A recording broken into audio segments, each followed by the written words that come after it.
ওবায়দুল কাদের সহ বাকি যে আসামিদের মামলাটা ছিল এখানের থেকে 4 জন আসামির বিরুদ্ধে ইতিমধ্যে ফরমাল চার্জ দাখিল হয়েছে। জনাব হাসানুল হক ইনু, জনাব সালমান ইফ রহমান, জনাব আনিসুল হক এবং জোনায়েদ আহমেদ পলক।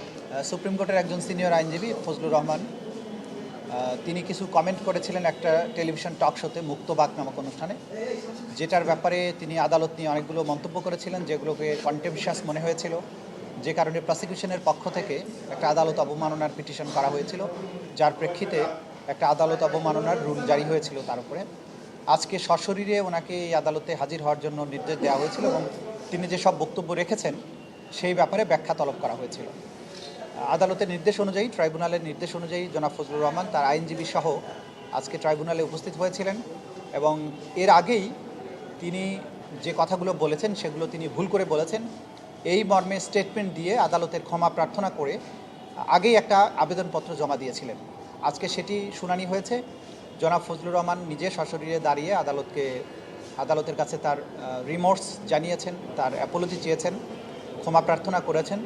আদালত শুধু মন্তব্য করেছেন যে এই আদালত যেহেতু আইনের দ্বারা পরিচালিত, একজন আইনজীবী হিসাবে, মুক্তিযোদ্ধা হিসাবে, সিনিয়র পলিটিশিয়ান হিসাবে আদালতের ব্যাপারে মন্তব্য করার ব্যাপারে অধিক সতর্ক হওয়া প্রয়োজন এবং পলিটিশিয়ানরা যদি সতর্কভাবে কথা না বলেন তাহলে এই রাষ্ট্র কোনোভাবে ফাংশন করতে পারে না, এই ধরনের কমেন্ট উনি করেছেন।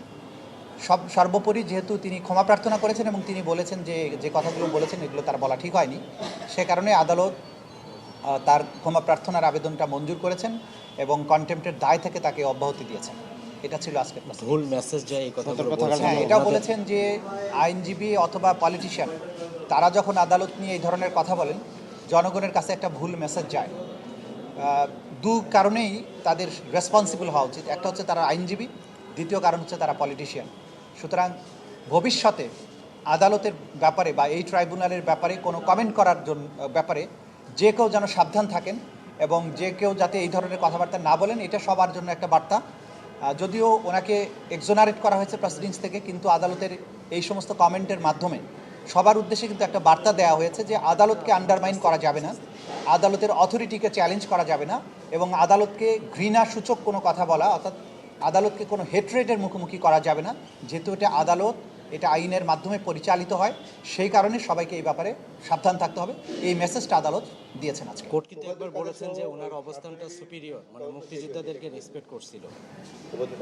ওবায়দুল কাদের সহ বাকি যে আসামিদের মামলাটা ছিল এখানের থেকে 4 জন আসামির বিরুদ্ধে ইতিমধ্যে ফরমাল চার্জ দাখিল হয়েছে। জনাব হাসানুল হক ইনু, জনাব সালমান ইফ রহমান, জনাব আনিসুল হক এবং জোনায়েদ আহমেদ পলক। তাদের বিরুদ্ধে যেহেতু আনুষ্ঠানিক অভিযোগ দাখিল হয়েছে এবং বিচার শুরু হয়েছে, সেই কারণে এই মিসেলিনিয়াস কেস এইটার দায় থেকে তাদেরকে অব্যাহতি দেওয়ার জন্য আমরা আবেদন করেছি। আদালত বলেছেন লিখিতভাবে বলার জন্য, তাহলে এই মিসেলিনিয়াস কেস থেকে তাদেরকে মুক্ত করা হবে, কিন্তু তাদের বিরুদ্ধে যে ট্রায়ালটা চলমান আছে সেখানে তারা বিচারের মুখোমুখি হবেন। আর বাকি যে কয়েকজন বাকি থাকলেন এখানে, তাদের ব্যাপারে তদন্ত চলমান আছে। ওবায়দুল কাদের সহ বেশ কয়েকজনের বিরুদ্ধে খুব সহসাই তদন্ত রিপোর্ট আমাদের হাতে আসবে বলে আমরা আশা করছি। তদন্ত সংস্থা তেমনটি জানিয়েছেন আমাদেরকে।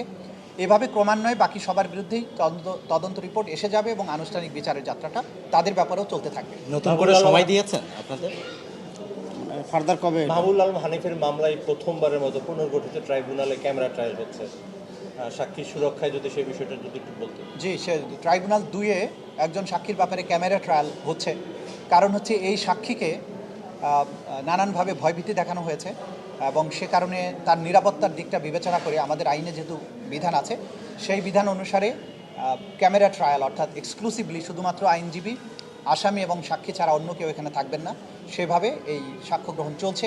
এটা হচ্ছে সাক্ষীদের প্রতি আইনের যে নিশ্চয়তা, যে যারা এই ট্রাইব্যুনালের সাক্ষী হবেন তাদের নিশ্চয়তা বিধান করার দায়িত্ব রাষ্ট্রের এবং আদালতের।